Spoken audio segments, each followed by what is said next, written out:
The Secret Garden by Frances Hodgson Burnett. Mary Lennox was a sour and selfish little girl who lived in India with rich parents who didn't care much about her.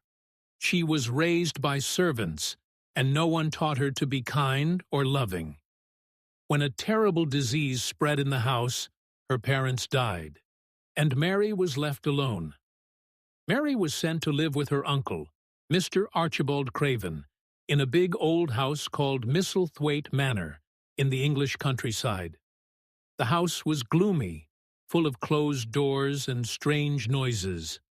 Her uncle was rarely at home, and Mary didn't like the cold or the quiet. She felt even more angry and alone. At Misselthwaite Manor, Mary had to learn to dress herself, speak politely, and walk outside every day.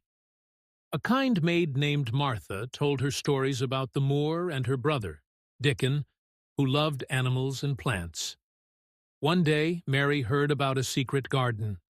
10 years ago, Mrs. Craven, her uncle's wife, had died in the garden, and Mr. Craven locked the door and buried the key. No one had entered since. Mary became curious. She wanted to find the garden and see what was behind its walls. As Mary spent more time outdoors, she became stronger and healthier. She played in the fresh air, walked through the gardens, and started to feel more alive. One day, she followed a robin who led her to a hidden spot in the garden wall. There, buried in the earth, she found a small key. Later, with the help of the robin again, she found the door to the secret garden, a heavy wooden door covered in ivy. When she turned the key and pushed the door open, she stepped into a magical, hidden world. At first, the garden looked dead. The trees were bare, the flowers were gone, and the vines had grown wild. But Mary looked closer. She saw small green shoots, buds, and signs of life. The garden was not dead, it was just asleep. Mary wanted to wake the garden up. She didn't know how to care for plants, but she was determined.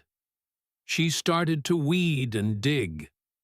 She loved the secret, the quiet, and the beauty of the garden.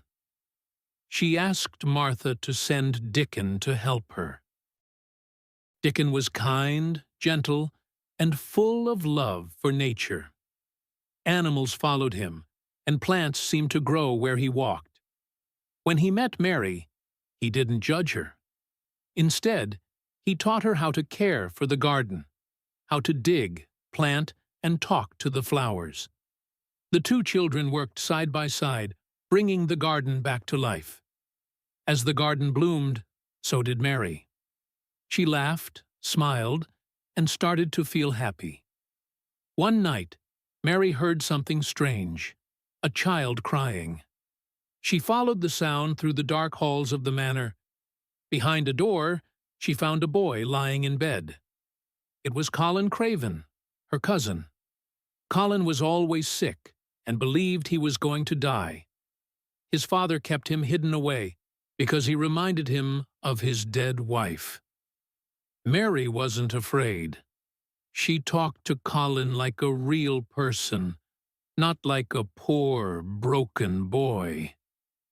She made him curious about the garden. Colin had never seen it. Mary visited Colin often, and slowly he became less angry and more curious.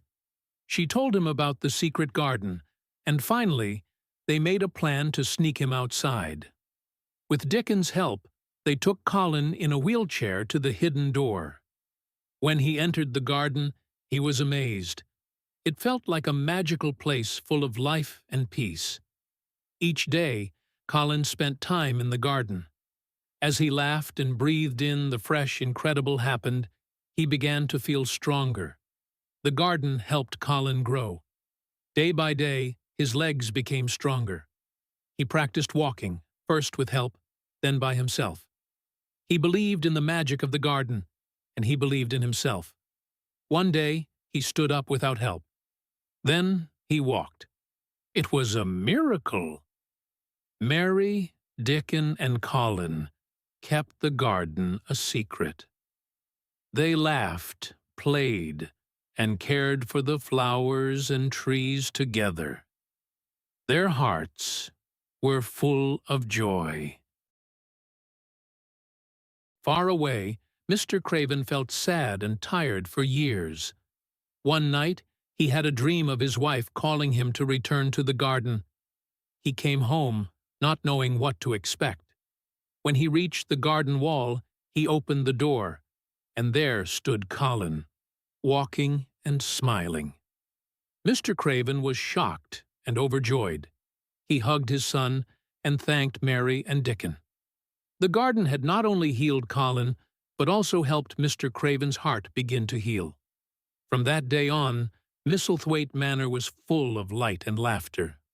Mary was no longer a lonely girl. She had friends, love, and a home. Colin was strong and healthy, full of dreams and plans for the future. Mr. Craven became kind and loving again. The secret garden had changed them all.